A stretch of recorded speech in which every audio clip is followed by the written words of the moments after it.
back and looking at the footage and realised I haven't done an intro. Like, what YouTuber doesn't do an intro? So, bear with me, I'm here. So today I'm just going to be telling you 5 tips to deal with eating disorder voices when they're really loud. And this my first video, or first or second kind of.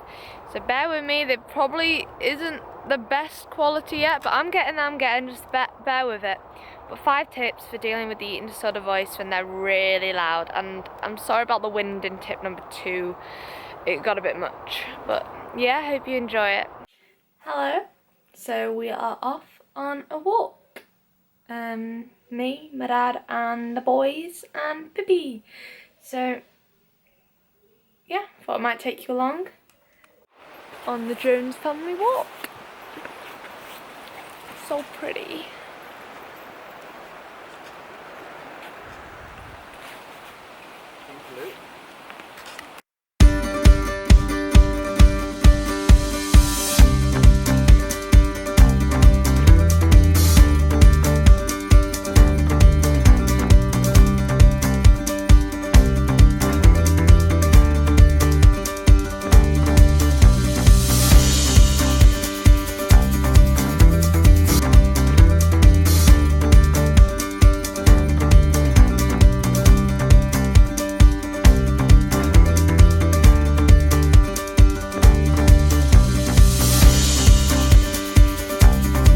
Is where we will be going up in a second. So, tip number 1 would probably have to be distraction. Because when you just feel a bit anxious and a bit stressed, like, there's no matter how much reassuring you do, it's not going to help. So just get out in the fresh air, have a breather, like I'm doing now with Pip.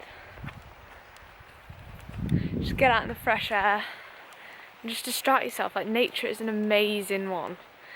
Because it's so beautiful and just give you some headspace just to think things through.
Next tip, like tip number 2, would probably be to surround yourself with people. Like, I don't mean you have to go and throw yourself into a big party or anything like that. I just mean, like, maybe just one person, just someone you're close with that you can feel safe with. Because when all the thoughts are like really loud in your head, you don't really want to be alone. So it's just really nice sometimes if you can just be with someone else. So that's my tip number 2. Just kind of surround yourself with people, like I'm doing now with my dad. And animals count, okay?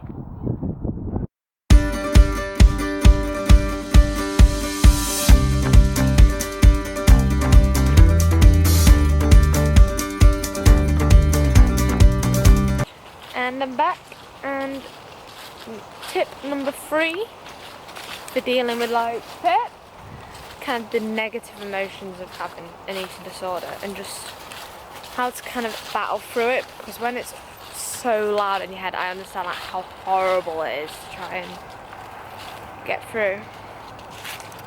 So tip number 3 is to do like opposite attraction, but not in like whatever the industry says, do the opposite. I mean, like, you have to try and validate it in your head before you can actually approach it. So you take one of the thoughts that the eating disorder is telling you, maybe like trying to think of a good one. Like, I need to go on a run today because I had a larger lunch.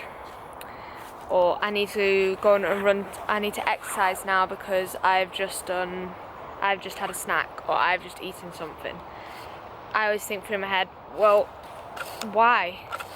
Like, I don't need to exercise. Like, I don't eat just because I'm doing, there we go. I don't exercise, like, or eat just so I can, I'm getting this all wrong, aren't I? I don't exercise just so I can eat. Like, if I do exercise now because I feel like I have to have done it, then that means when I do, I won't enjoy doing it in the future. Like, that probably doesn't make sense at all. But I want exercise to be something that I do because I enjoy it, and if I'm doing it just because I feel guilty, then I'm going to relate exercise in the future just is a negative rather than being the positive, which it is with all the positives it brings. So I always like to say in my head, no, I'm not going to do it now because I want to do it when I really want to do it. And also, you do not need to exercise because you've eaten. Like, our bodies do so much, like the BMR, our basal metabolic rate, it's massive, and like our brain uses so much energy just moving. And like, one thing I found really fascinating, like some people are going to think this is so weird, but I'll just like look inside the mirror and just into my pupil, and then if you just close your eyes and then like open them, and you can see like your pupil go like really big and then really small. I'm just like, oh, that's amazing.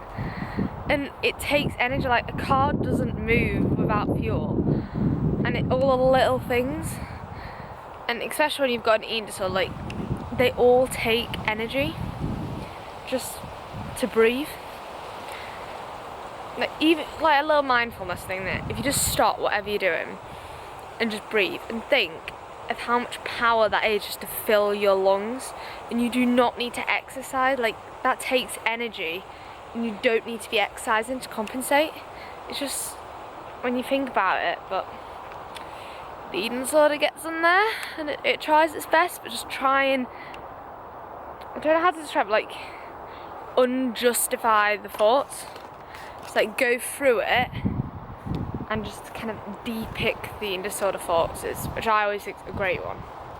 Found a little spot to stop, but yeah, so like, this is tip number 4 now. And this one's probably kind of the hardest to do, but sometimes it's the only thing you can do, is when your thoughts are like really loud in your head, and sometimes you just have to acknowledge they're there, but just step back and just think, I know it's happening and I know the thoughts are there, but I'm just not gonna listen. Like, they can be shouting and screaming, no matter how much validation, no matter how many people I surround myself with, no matter how much I just kind of relax, they're just still there.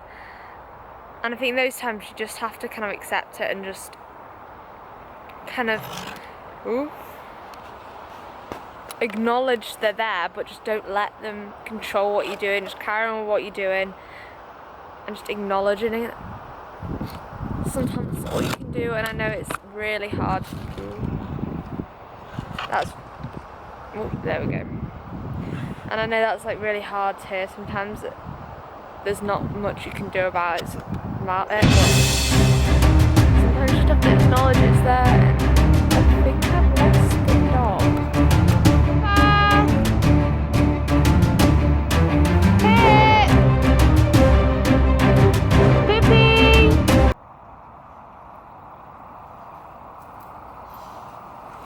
Good girl. Who's a good girl?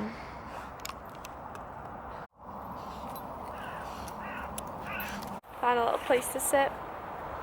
Yeah. But tip number 5 is probably going to have to just, for you to remember that it's just one day. Like, if your motivation's particularly bad today, or things are just getting on top of you, and that's why the eating disorder is really loud in your head, then you just need to remember it's just one day, and tomorrow's a new day, and it can just start again. Like, I'm not saying that's like a cop-out that today's rubbish, or just forget about it. I'm not saying that. I'm saying that just tomorrow's a new day. Take a breath and just start again. I know I'm making it sound easy, but there's nothing that tomorrow can't solve. Like, it's hard to explain, but it's kind of just to have these mantras in your head, but when the voices are really loud, it's just tomorrow's a new day. I can do this. Like, life is so much better without this. And yeah, you might not even really realise that life's that much better. Like me, I got ill before I really knew what I was like before I was ill. But I see other people like around me and they're having such a fun life, like such a good life, and